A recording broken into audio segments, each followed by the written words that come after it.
Hi everyone, welcome to today's lesson. The learning target for today is I can evaluate limits with special properties. Let's take a look at the do now. Evaluate the following limits.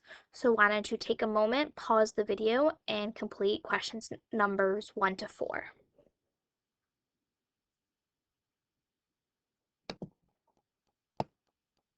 Let's take a look at the answers. Number 1, the limit as x approaches 2 of 4x.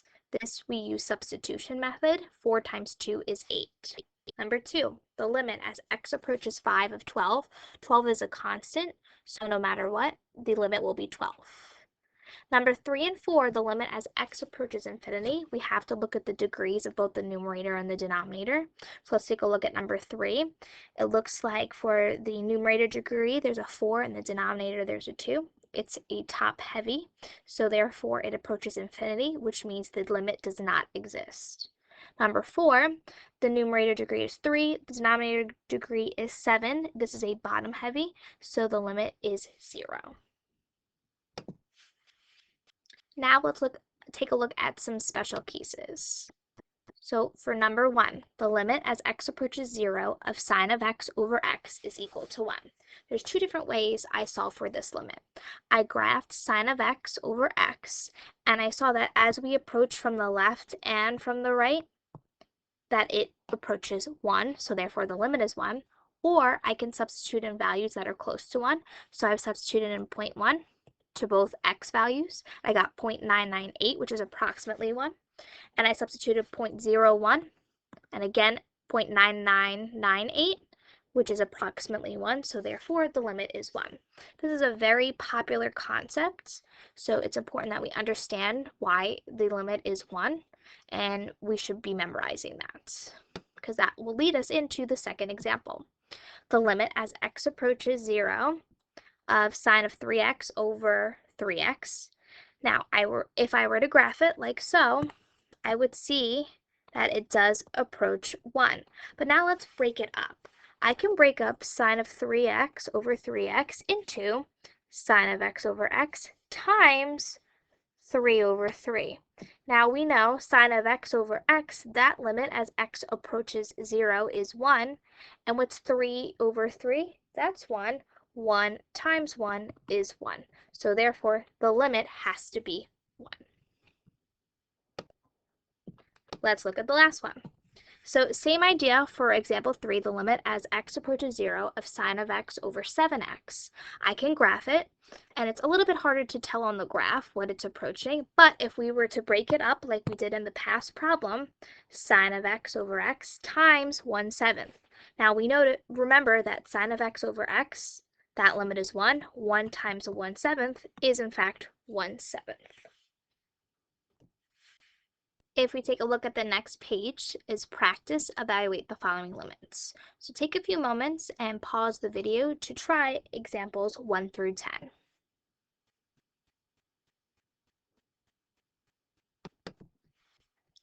Let's take a look.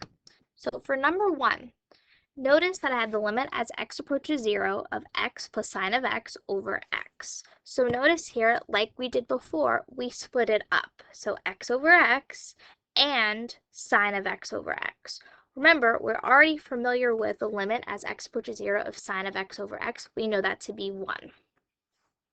And the limit as x of x over x is also 1. We just have to merely add them. 1 plus 1 is 2. Let's look at number 2. Now for number 2, notice we have 1 minus cosine squared x. That should look familiar to us from the Pythagorean identity, sine squared x plus cosine squared x is equal to 1.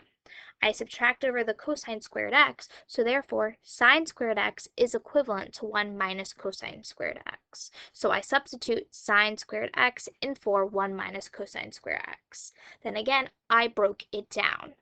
Sine of x over x, we already know that to be 1. And sine of x over x, we already know that to be 1 as well. 1 times 1 is 1.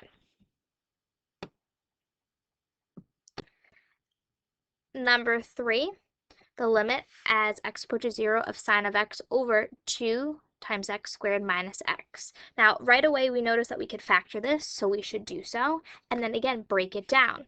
I broke it down into sine of x over x times 1 over 2x minus 1. We again know that the limit as x approaches 0 of sine of x over x is 1. And then we can merely substitute in the 0 in for the next one, and I get negative 1. 1 times negative 1 is, in fact, negative 1. Number 4, that's a degree question. You have to look at the degrees because the limit of as x approaches infinity, they have the same degree, so you just divide out the leading coefficients. 5 is the same idea. Look at the degrees. 3 and 3 match. Divide out the coefficients, 1 over 4.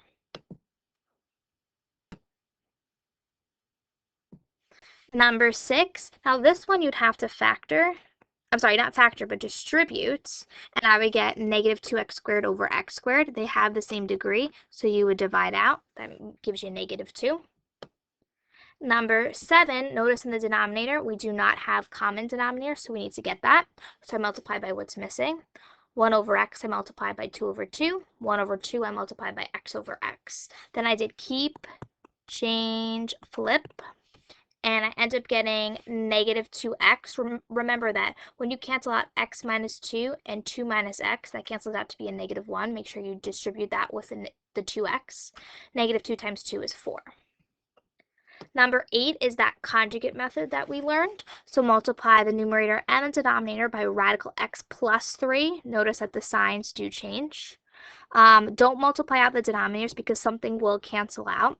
So the x minus sign and the x minus 9 cancel out. 1 over radical x plus 3. Substitute 9 in because that's where x is approaching. And I get 1 over 6. Number 9, again, because it's approaching infinity, you look at the degrees. The degrees match, so it is divide out the ratio of coefficients, 1 over 2. And number 10, again, look at the degrees because x is approaching infinity. It's a top heavy because 2 is greater than 1, so therefore the limit does not exist because it approaches infinity. Turn to the next page and answer questions 11 through 19.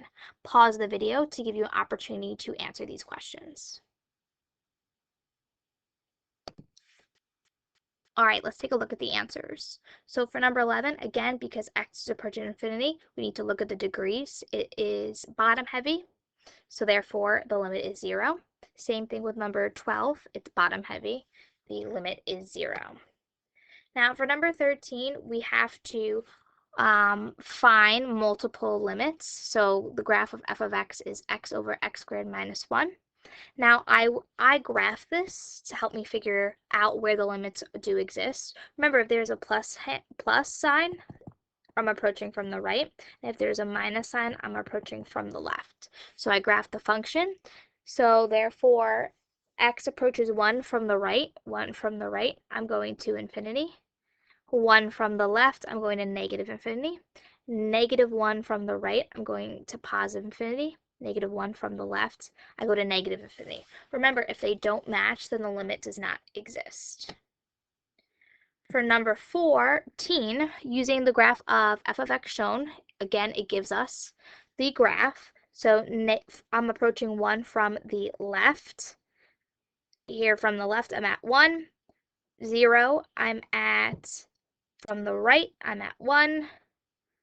0 from the left, I'm at negative 1.